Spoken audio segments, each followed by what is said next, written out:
What do Jackie Chan, Shakira, and Arnold Schwarzenegger all have in common? English is not their native language. And like most other non-native speakers, they probably relied heavily on metacommunication when being immersed in a new culture and a new language.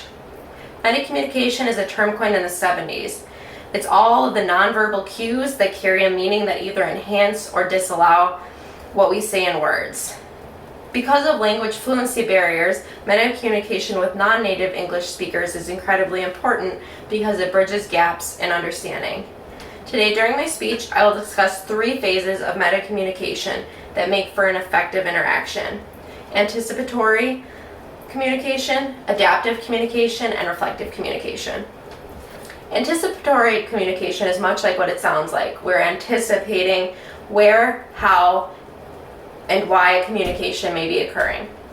For example, do you interact with an individual at work or school who might be learning English, or perhaps a neighbor or someone from a church or club is learning English, maybe even a stranger?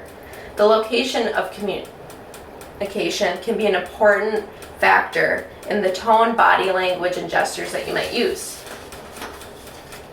How you communicate is also an important factor. If communication occurs over email, you lose the ability to use vocal inflections, hand gestures, and eye contact.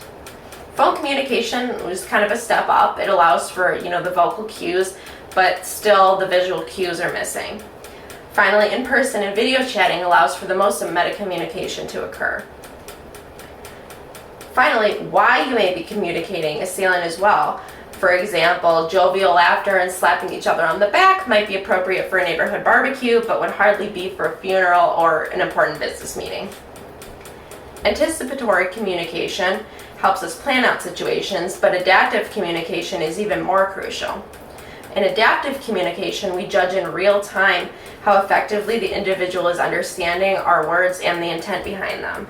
Are they nodding their head? Do they look confused and lost? Are they replying confidently, or do they seem hesitant?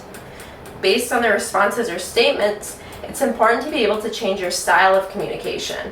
This includes your inflections, your gestures, etc. if needed. This is not to say that we become something other than ourselves, but maybe we can see it as a challenge to respond in a more atypical way of getting our point across. The final type of metacommunication phase that occurs is after your interaction, which is reflection. You could ask yourself, what went well during this interaction? What went poorly? How confident are you that they understood what you meant? How could you communicate more productively next time? Taking time to reflect makes us better communicators. Bringing these 3 aspects of metacommunication together, an example of using all 3 might look like this.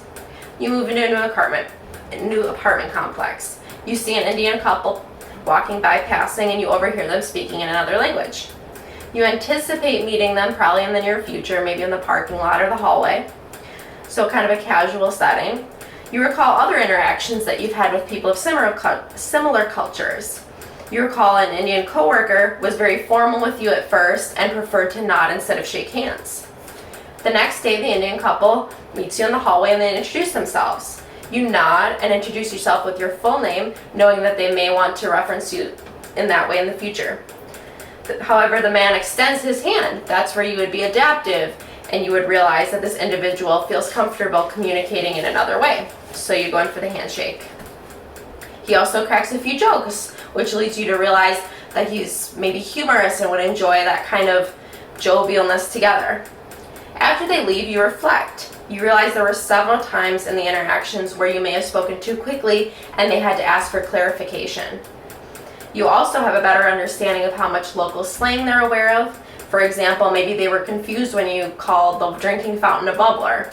You realize that in the future you should speak slowly and more concisely and try to use proper naming conventions to make interactions go more smoothly. In summary, metacommunication with non-English speakers may take a little extra time and effort, but it's well worth it. It opens doors to friendships and relationships that give you a more worldwide perspective. If I had to offer one last piece of advice for using metacommunication with non-native English speakers, I would say to always give people the benefit of the doubt. The beauty of metacommunication is that if someone's tone, body language, and gestures don't seem offensive, but their words do, you realize there's a red flag, and you can ask for clarification instead of passing judgment.